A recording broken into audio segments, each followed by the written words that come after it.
I introduced myself. Hey, I'm Fernie Madrid. I'm running for the Apache County Superintendent of Schools, and asked him if he would like to sign my petition. And he slammed the clipboard out of my hand. He came up, caught me in the chest and the throat with his elbow, and began poking his finger into my chest and telling me, Michael Whiting is just getting started with you.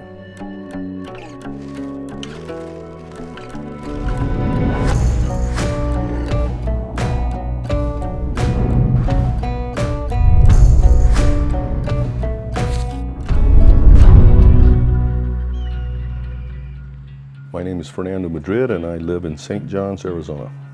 Fernie Madrid was doing something every American has the right to do, run for public office. But his campaign for school superintendent in a rural Arizona county turned into a nightmare. The retaliatory scheme against Fernie was a profound violation of his First Amendment rights. I began my educational career as a junior high science teacher. From there was an assistant principal, a principal, an assistant superintendent. So I have an extensive background in education. With all of this experience, Fernie believes that he would be a good fit for the role. In 2024, he ran for office a second time. My candidacy was received with encouragement, with support, also received with an understanding of myself being able to get the job done and connecting with families and people in this county. But this time, something was different. Fernie thought he was challenging the status quo. He thought he was running against incumbent Joy Whiting. What he didn't know was who else he was really up against. Joy Whiting's husband is the Apache County Attorney, Michael Whiting.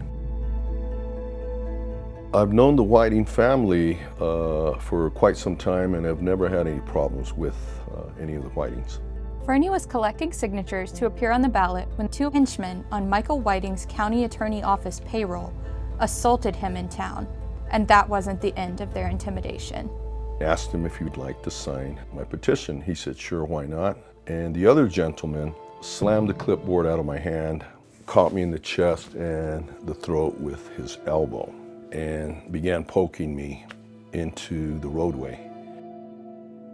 He did mention that while he was poking me that Michael Whiting was just getting started with me.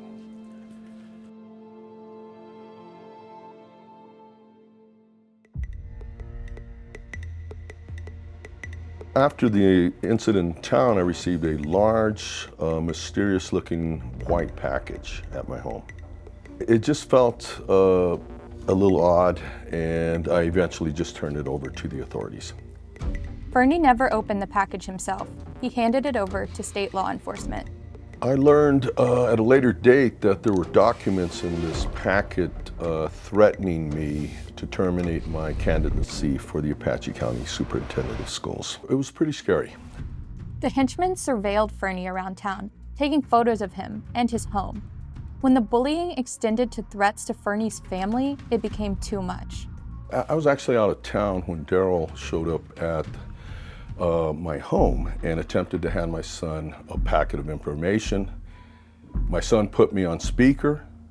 I asked who I was speaking to, he refused to give his name. I asked him if he was on my property. He said he was, and I asked him to leave.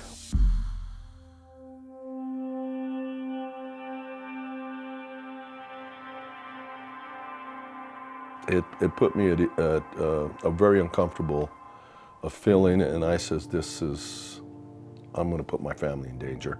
I'm just going to terminate my candidacy. Intimidating Fernie wasn't the only way Michael Whiting was abusing his office.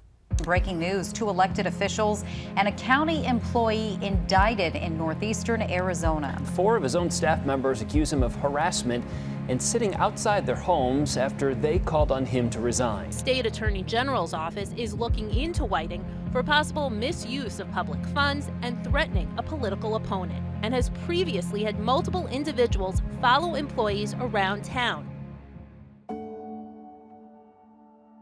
Now, IJ is teaming up with Fernie to get justice.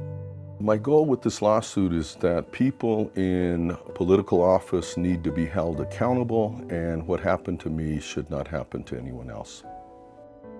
Fair and free elections are the basic building block of democracy, but Michael Whiting used his office to retaliate against Fernie for having the courage to run for office. That violates the First Amendment, and IJ is standing with Fernie to protect his rights.